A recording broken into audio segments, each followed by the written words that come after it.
How do you find the cross-section of a prism? Imagine slicing through a solid object and revealing a new shape inside. That shape is called a cross-section. Today, we will learn how to find the cross-section of a prism. First, think about what a prism is. It is a three-dimensional shape with two identical bases that are polygons. The sides are rectangles or parallelograms connecting the bases. The bases are parallel and congruent, meaning they are exactly the same shape and size. To find the cross-section, you need to decide where to cut the prism. The most common way is to cut it with a flat plane that is parallel to the bases. When you do this, the shape you see on the cut is exactly the same as the base shape. For example, if the base is a triangle, the cross-section will be a triangle. If the base is a rectangle, the cross-section will be a rectangle. Imagine slicing a rectangular prism with a knife parallel to the top and bottom. The cut will reveal a rectangle inside.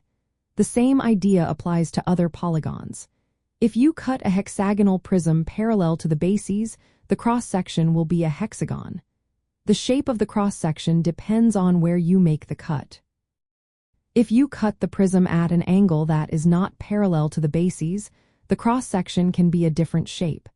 It might be a trapezoid or a more complex polygon.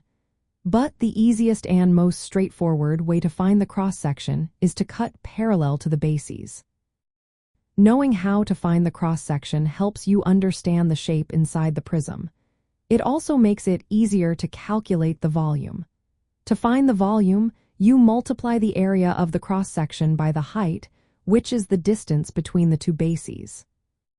So, to find the cross-section of a prism, picture slicing it with a flat plane parallel to the bases. The shape you see on the slice is the same as the base polygon.